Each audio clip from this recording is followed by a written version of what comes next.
I think because situations are not so dire, people procrastinate all the way until it becomes dire, and then it becomes too late, right? So I just thought of this very interesting example by my mentor. She told me that, at like around 50 years old, she was at the peak of her career, like she was like the CMO and all that. But she realized that with every peak, right, it means that the next step is a fall. So she made a very brave decision. At the peak of her career, she took a step back to restart something. I realized that actually, funnily, right, it takes less courage that way because you have something already, what? Like you are still doing that thing, but you try to pivot out a little bit. So I call it like, like the tree, and then there's a little branch. So if you offshoot a little bit, you still feel very stable, right? And then if let's say something happens to you, because nobody is safe, right? If they cut off the tree, then you grow from that side lah. Yeah.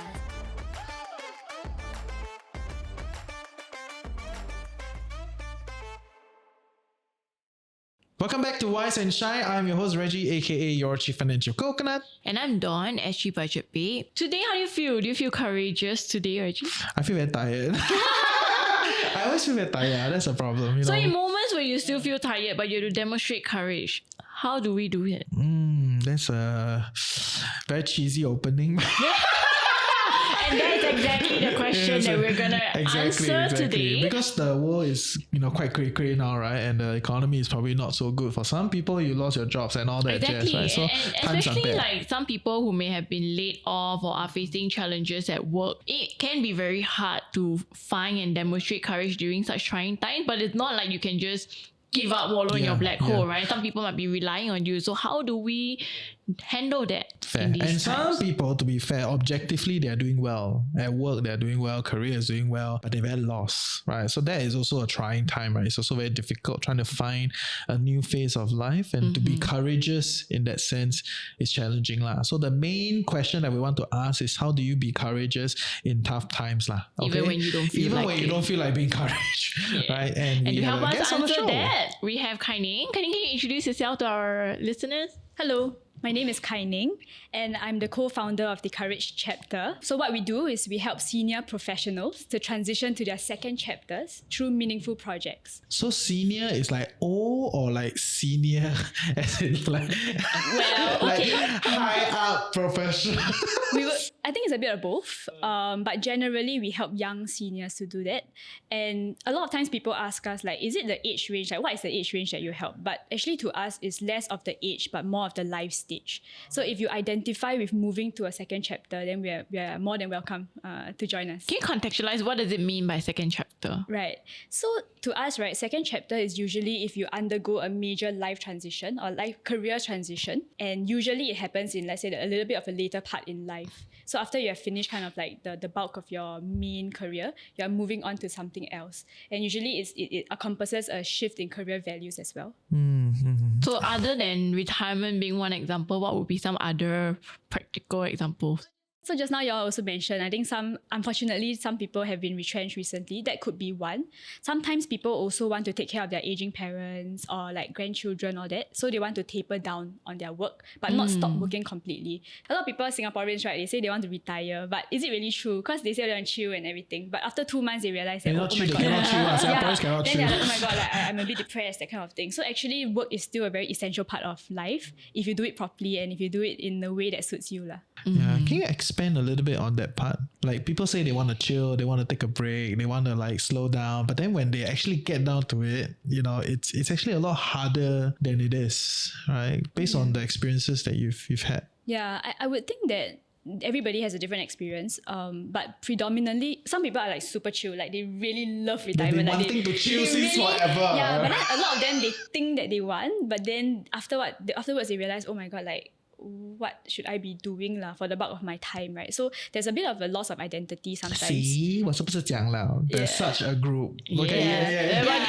Different context. Yeah, so like for example, there was this like very, very senior banker who was chatting with me that day, and then he said that, when he stepped down, he's just like, who am I? Like, holy shit, like I have been identified as this like high up person. Everybody respect me, talk to me. During networking, they want to shake my hand, they want to be my friend. Then now when I have like nothing to my name, who am I? And when I walk onto the street, people don't care about me anymore. So I think there's a sense of loss and grief, especially for people who are the seniors, those who have climbed very high up in their careers. They are like, what do I do now, right? So I think to fill that void, then sometimes they do other things. That's why they want to give back, they want to volunteer, want to leave a legacy. And that's why, this second chapter always constitutes some form of like beyond myself.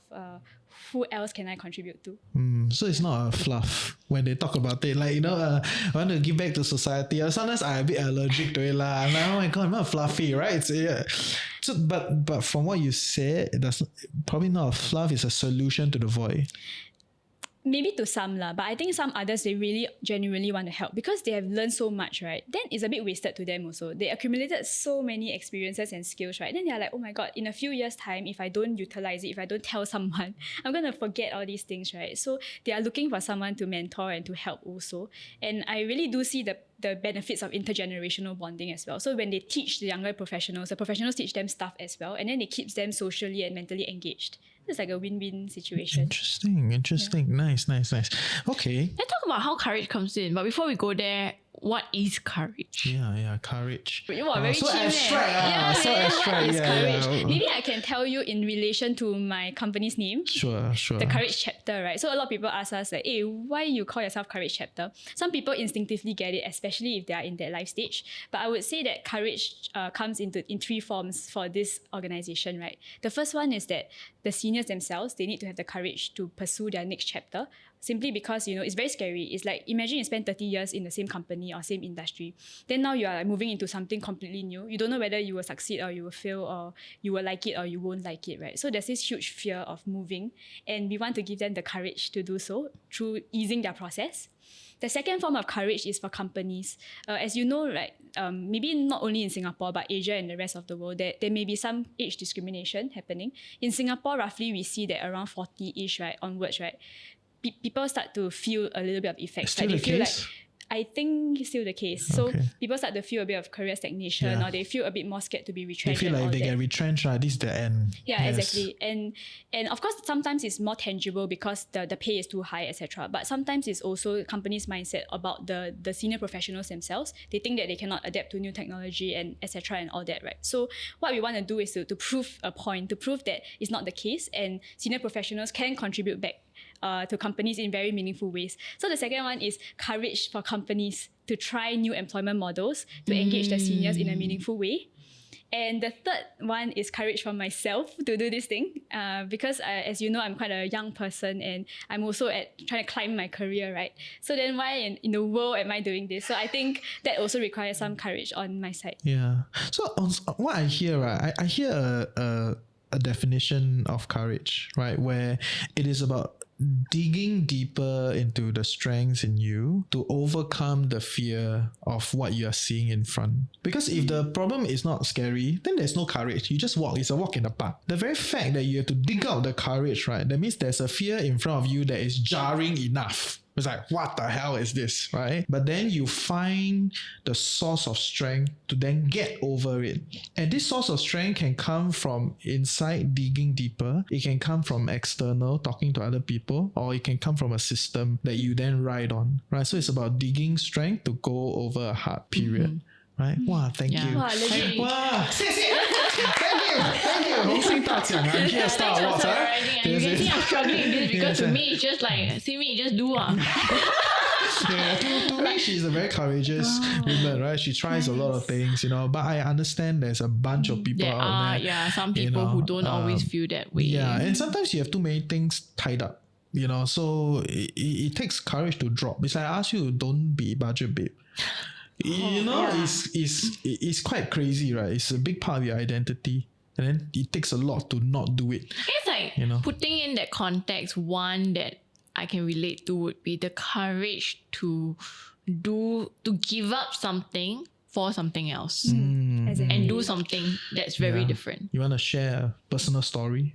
No, that's like what you share, right? So you give up your identity to do something different. Maybe let's say like the banker, all his life was in finance. And he's not a unique case. I've met many of them, many. And then starting something new, like giving up, saying goodbye, like close the chapter on that identity, and maybe now he's like the volunteer of the Save the Earth campaign for schools. Community garden.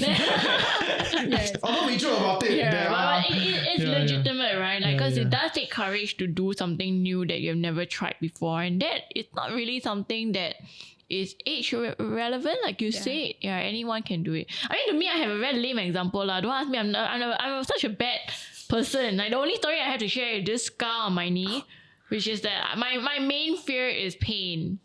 Physical pain, not emotional or mental pain, physical, right? So I hated epidural needles when I had to give birth, but I have no choice. I had to suck it up. I didn't feel like I was being courageous. I literally had no choice. Cannot have the baby stuck inside, right? And then the story of this scar came about because I was on a bike and I could tell in a split second we were gonna fall. If my kid falls and I don't take it on me, he might hit his head. There could be longer term repercussions. So I took the bulk of the hit. He escaped with very minor, actually maybe not even any, like scratch, but nothing, you know? Yeah, don't even have any tear on the skin, just very minor markings. And I have a scar that is still here. Don't even know whether it can ever go away. But yeah, that's the story of my little courageous moment. But I guess when you define it that way, yeah, it's that fear element, because I hate falling. I feel the pain and the blood, you know, and like I'm gonna look ugly forever. But doing it even when I didn't feel like it, because the situation called for it. Fair. Just want to make sure the video got her feet. Yeah, we cannot Did she say the whole story? Then I bored. put the Instagram pictures, like the before and after. The best scar. She went through the whole story. Then end up lonely. Right? Make sure the footage got. Yeah. Okay. Yeah, but it's about that fear, right? So then, okay, so mine's a bit of a not the best example because I had no choice between my kid and my knee. I choose to sacrifice I'm more my knee. impressed you thought about it in a split second. Maybe it's a mummy thing, I don't know. But for like most people, so when they don't feel like it, and maybe the situation not so dire, how can they find that courage within them? She's a very interesting question. I think because situations are not so dire, people procrastinate all the way until it becomes dire. Yes. And then it becomes too late, right? So I just thought of this very interesting example by my mentor. So I met her recently, and she used to be a very big shot CMO, Chief Marketing Officer. And she told me that, at like around 50 years old, she was at the peak of her career. Like, she was like the CMO and all that.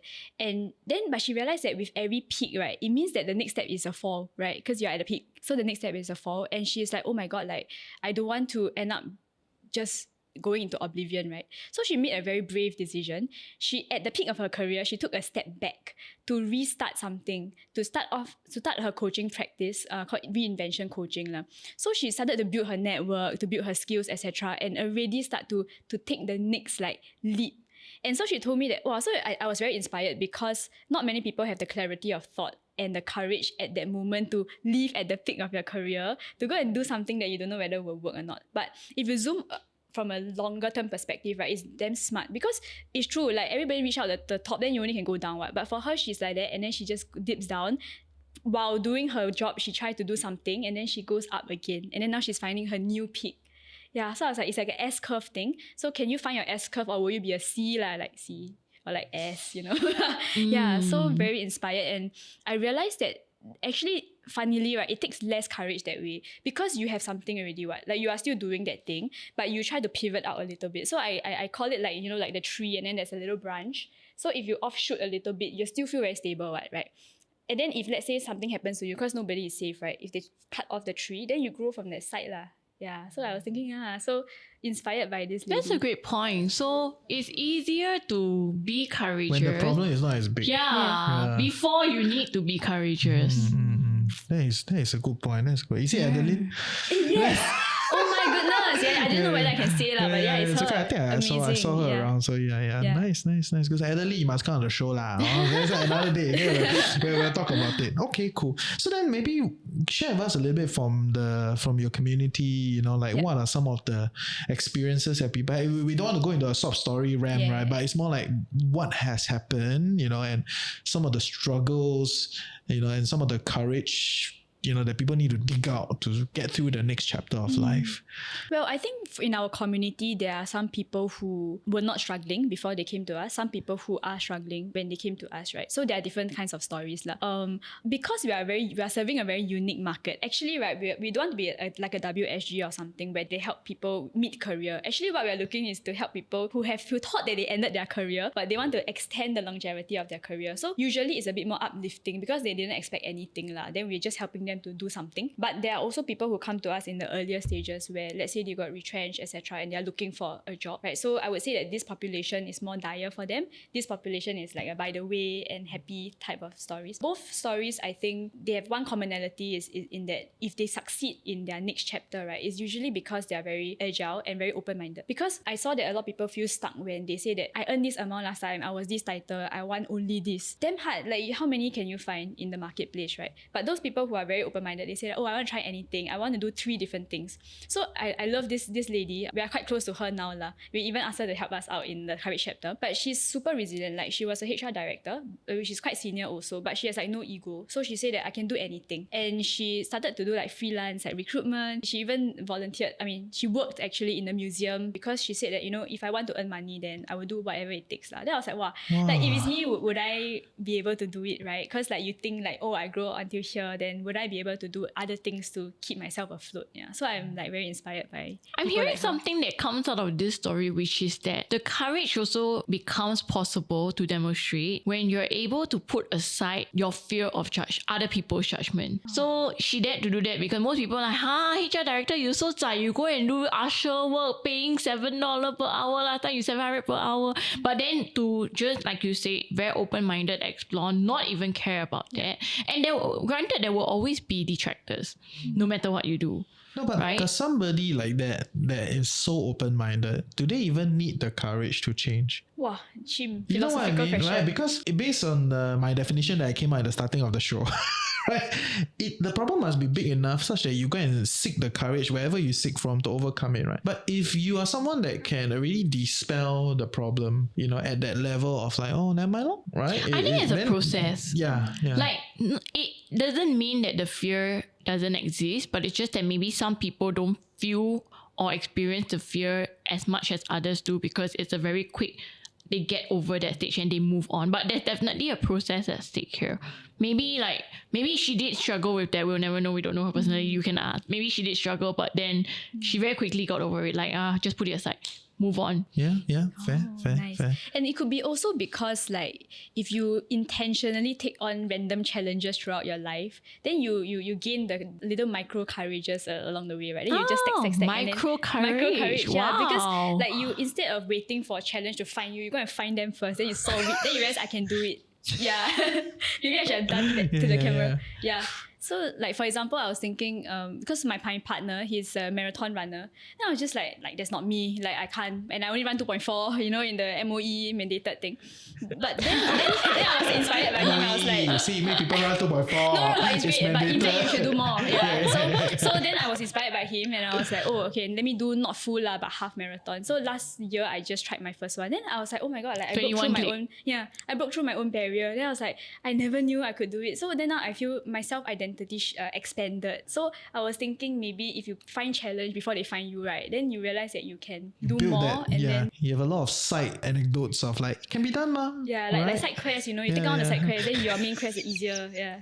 Now I'm so motivated to sign up for a half marathon. The last time I did was only 10 km. But you're right, yeah, it's all the micro courage practices that build you up for the bigger thing. No, and I have observed this amongst a lot of senior professionals. They seek something like that, right? And that's why it's very popular on the marathon, cycling now. That is always them, right? Yeah. They got a lot It's of like a time meme to, now, Yeah, right? it's like a meme, right? Cycling's like, confirm, work in the bank. This one, fund management. This one, lawyer. It's like, it's like, it's a thing. Maybe it's a seek for, excitement. They're trying to seek something. Or it's their way of building up micro challenges. But then sometimes it may not be logical. It could be like, because they do that, then they build the courage. But yeah, you never know. Yeah, because like now that you mentioned that story, right, I can just think back. Maybe the reason why you think I'm courageous, I don't even think I'm courageous. I just do, right? I don't think. But maybe the reason why is because if I really look back into my history, I had a lot of these moments that built the micro challenges. I was a vocalist in university, and in front of everybody, I 早下. Oh my goodness. It's okay, embarrass or paiseh or move on, next day just show up, sing again. And then after that, decide I cannot be a singer lah. I can sing, but never a formal singer. Yeah, and like maybe it is all these little things that build up the micro courage, so I don't feel it. Yeah. But someone who has not been through that process, they would be stuck in the fear process more than than someone else who has. It's true, and it's about the day my friend was just an old friend of mine texted me and said, "Oh yeah, you remember the NPC? You know NPC, non-playing character.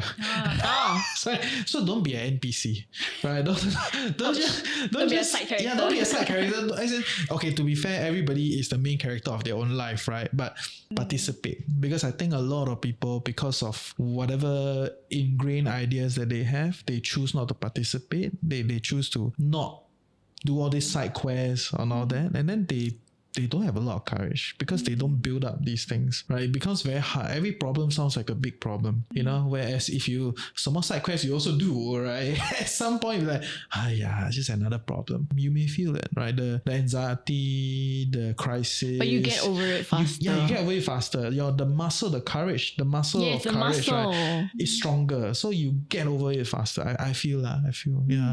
Yeah. Is that what you observe in some of these people? Yeah, I think it is what I observe. And I think the most resilient people have multiple like hands in different things, kind of like they're grappling onto different things. So their self-identity is not only based on one thing. Because once that is gone, it's like 100 to 0. So what if like 100 to 80, then you still got 80% to buoy you up, you know? Fair. But to be clear, I think a lot of these type of people, I know what you're talking about. These are people, they have one or two main things, right? But they do a lot of side things, because I don't want it to be a thing of like everything also must be perfect, you know, like because sometimes, you know, all these motivational speaker make it sound like everything in life also must be 100, which is not the case. You have limited bandwidth, right? So you have one or two things that you're great at, then you do some side things like you know, I call myself a casual gardener, because sometimes the garden works, sometimes it doesn't.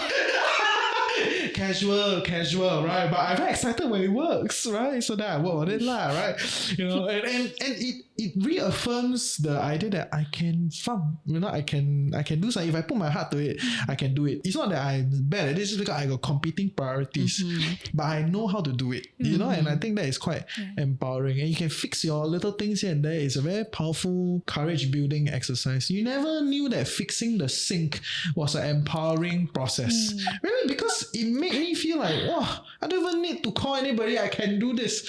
You know, it's a small little things that reaffirm the individual. Plus ChatGPT cannot do that for you. So exactly, right? So you still got to do it.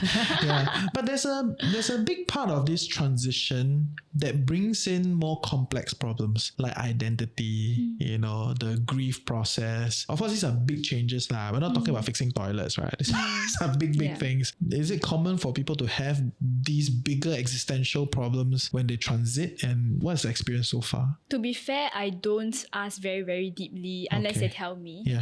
Because I think there should be specialized coaches and mentors or counselors to help with the grieving process. But yes, I think it is a phenomenon in Singapore. It will be an increasing phenomenon in Singapore because there are more and more people who are aging. And at some point, like no matter how far planning you are, you would still somehow feel a little sense of loss. It's just like even if you change job, you already feel something, right? So much less you stop working completely. I would say that people feel it in a different range. Like for example, I see my parents, they seem quite chill about it lah. Like they retired and then they were quite okay. Like especially my mom, because she picked up stuff very fast. Like she stopped and then she said, okay, I want to go meet my friends. I want to volunteer. So when people can fill in their time meaningfully, they get over it very fast. But the worst one is maybe you spend your whole life working. You didn't really build up the social capital or don't really have that many friends to hang out with. I think that is very dangerous. So the loneliness epidemic in Singapore also, right? And then somehow they say that it's actually men, older men who feel that way. I don't know why, because maybe they, especially some of them, they are so entrenched in their work. Then when they retire, they are like, oh, like I got no one. And then they sit at home, they watch TV, then they have nothing to do, then they think, and it just goes downhill lah. So it's very dangerous, and even the government knows that. So they are trying to build those like active aging centers, you know, to kind of like get people out of this mentality to be more socially active. I think the next cohort of women will face the same problem. I feel like it stems from a career excellence starting because if you're very good at your career, you definitely are not doing the other things, right? And in the maybe 30 years ago, when the traditional family was still the main construct, women were doing all sorts of things, taking care of family, bringing the kids out, like cooking, socializing, do some side thing. Women were doing all sorts of things, right? So it's not that difficult for them to move from one to another. I mean, this is my hypothesis.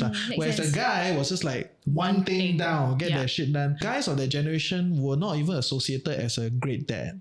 They just like, oh, mommy say what is what law, right? Like they cannot even think at home or how to manage the family, right? So if women now is becoming like that, vertical down, very good at the career because the space has opened up, that type of women will face the same problem. Whereas the house husband that tags along, or the partner that tags along, that do all the chapalang things, then will have a different, experience. Actually, that really makes a lot of sense. Yeah. So that is a phenomenon will change. Yeah, right? It's like what you focus on. Then when you lose that main thing, you're like, oh my you're God. done, right? Okay, fair. Hey, I hope you're enjoying Wise and Shine so far. I'm your host Reggie, aka your Chief Financial Coconut, and for us to continue to do this show so that you become a tad bit wiser every week, you gotta like, share, subscribe, help us beat the algorithm. But even more importantly, if you can, comment in the comment section below. Let us know your thoughts and also some questions that you would love us to answer. Now back to the show. What was the most unexpected story among your community of someone who demonstrated courage when it was very, very difficult? It was hard. Or like you didn't expect that. Maybe you thought he would just wallow and cannot help already. But in the end, the person managed to get out of it. How did he or her drum up that courage? Actually, I would dial back to the first one that I told you, which is the HR director one, because I was really impressed by how she really just did anything she could to do something. I don't think her story is like something so despondent, but I thought she had amazing kind of like learning mindset, which I think is very important. So there's this lady that I met, right, super big on TikTok.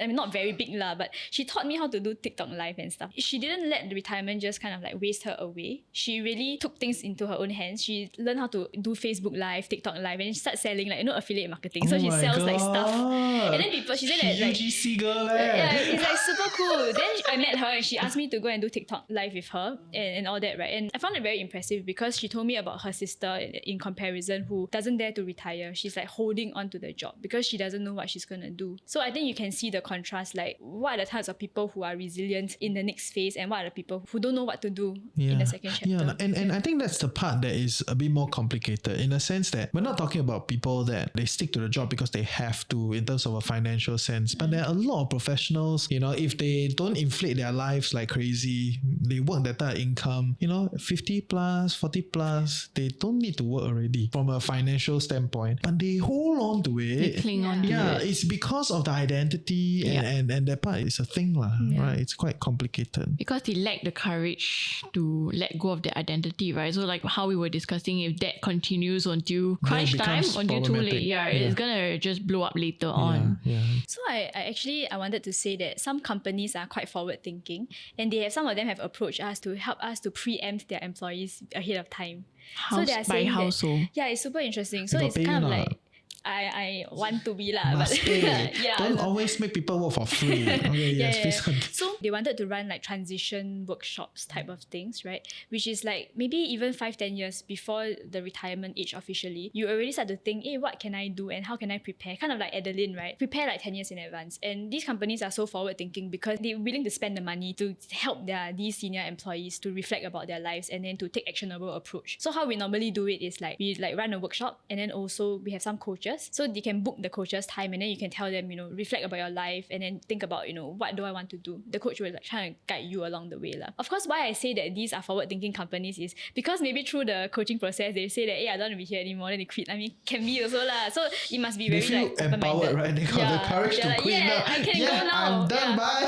So there's potentially like maybe there might be a little bit of like so-called disruption in a business ops side, but then all employees will be engaged because you know that they are here because they want to. Yeah. So I think it's like super woke Yeah, that is quite cool. So in the process of then building a new identity, what are some things that people are doing, that is interesting? Yeah, besides the TikTok example, I think some people are starting to run like their own businesses. They're trying little like e-commerce stuff. Some of them are moving into fractional consulting, especially if they were a bit more senior in the past. Then they say that Everything is fractional these days. Yeah. But it's nice. Just part-time, say part-time. Part-time, okay, part-time, yeah. Okay. Yeah, or like gig, there's a lot of freelance, gig, etc. No. But the notion of fractional, I think, is because they still have a very strong responsibility in that scope. So usually when we say fractional, they are quite senior one lah. So for example, fractional CHRO, fractional CMO, right? And Yeah, then they fractional kind of, podcast host. Fractional. okay, right, yeah. What do you do in the other fractions?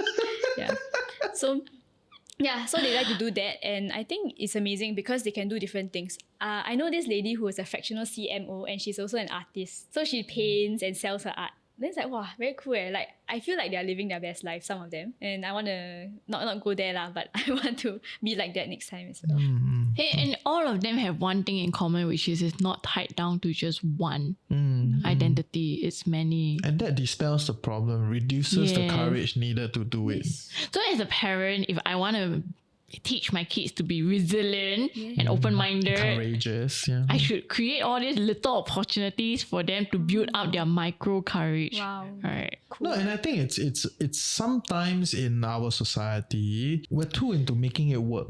Yes. Like And we're very protected. Like it has to work. Like we do anything, it has to work. We don't really give credit to like a B. Some skill sets that you pick up, you can just be a B lor, it's fine. And the thing is, to get to a B is also quite difficult, right? But whenever you want to activate it and actually focus on it and crack it, right, you can get that A. Actually, I have a different thinking around this, I didn't say this when I was younger because it was like my secret. But now that I'm not a student, I can say it. Budget babe reveals secret. Clickbait. But one thing I realized, right, is that being an A is not 100%. So the straight A student is not 100% in 7 subjects. And the secret to how I became a straight A student is that once I realized that, I was like, oh my goodness, my mind just opened up. I just need to be a 70%. Because that's what it is to get an A, what? Yeah, so it's not that the B doesn't matter, but I think it's really like being strategic to recognize, because many people think that being good is like 90%, 95, 100. But the reality is that you can be a jack of all trades, and sometimes being good, decently good at many things, that is your advantage. Like, right? That's why you got me here, right? I'm the only female who understands finance, and I can host, I can speak, I can do very silly things, I can change if the occasion calls for it. And these are all really little things that were built up. Because I tried so many different side projects and I was never very good at it. So I was in front of everybody in uni. No, but it all comes together. And that's the idea of good enough. Yeah, exactly. Right? Are you good enough? Right. Yeah. And I think that's, if you're good enough in a lot of different things, it breaks down the emotional uncertainty. And it takes away that stress of having to be perfect, which is what everybody is thinking and everyone is imposing on you. But actually, if you're just good enough, that's also another edge. So once again, it's diminishing the problem, right? Yeah. So when you diminish the problem, then you reduce Then you find the courage, right? Yeah, Because you you reduce the courage needed. the amount of courage that you need to solve the problem. That is one way to go about doing it, right? Yeah. If let's say the problem is still there, right? So like we some problems just cannot be further diminished, right? Some problems are just there. What are some sources of courage that you think people Can draw upon, or some new sources of courage that people can bring on?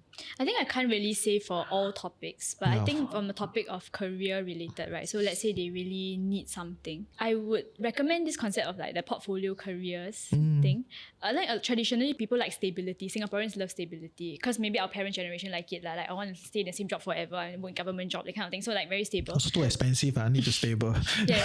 Now it's job hopping already. Yeah, and job hopping, actually that's one kind of good way to break the kind of mental model. But another way is also like, for example, like the HR director, if you can't find another full-time job, can you do 2 part-time jobs? I think that kind of like opens up alternatives and possibilities, and it reduces the stress, because people are saying that if I earn X amount, I want to get X amount again. But then they spend like 8 months finding the job, and then they lose 8 months of income. So I found that the most resilient people are the ones that say, I don't mind, like I take a lower pay, maybe 3 days a week to tide myself, or 3 days a week, to tide myself over before I've interviewed to find another job. So I feel that it's not so much of courage, but maybe in terms of your expectations and your maybe going with the flow. How do you move with the tides of time? Fair. But I say only because on self I think, do I dare to do it? It actually takes courage also, because for example, if I can't find anything, would I want to take a 3-day admin job to tide myself over? Then what will my friends say? What will my parents think? Yeah. So actually it takes a lot of courage. No, but I think there's a bit of a fallacy in the example, right? I mean, if you are at that level, unlikely you will get down to that level. You know, like the discount is rarely this big. You may not be the CMO, but you could totally be a fractional marketing manager. Yeah, it could be. Fractional. Yeah, it could be. So, but I guess like one nuance to that is that then your network has to be strong before it happens to you. But isn't it an assumption that if you're at that level, your network is strong? I am not very sure, because nowadays I've been seeing like people have also come to me and say, I'm running my own practice, but if you know of anybody who is looking, can you let me know? So I realized that the market is quite tight also. I think simply because it's just Singapore is just very expensive to hire people like that, right? Yeah, so not so easy, and I think that's why some people still resort to doing other types of work.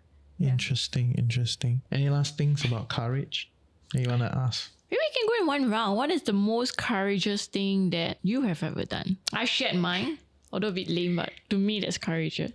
Oh, I think shifting out of Singapore, it's quite courageous, right? That means I uproot from the problems here, right? Because the problem is so big that I was experiencing, right? Post-founder breakup, emotionally I was not stable. Singapore is expensive. I have some money, but not enough to like jobo in Singapore, right? So everything led down to a situation. And because I was a founder for so long, I have no social life. So no friends, pretty much. I mean, you have friends, but they're not close, right? So all the thing leads to a situation where I could restart, I could grind it out here, or I could just uproot and go somewhere else, settle in, and then figure it out, right? So, now I look at it from a very logical, I explain it in a very logical fashion, right? But at that point in time, it was like, this is too much, I'm done, go. Then when I look back at it, wow, you're quite courageous, huh? Right? Yeah, I was going to use that. I know.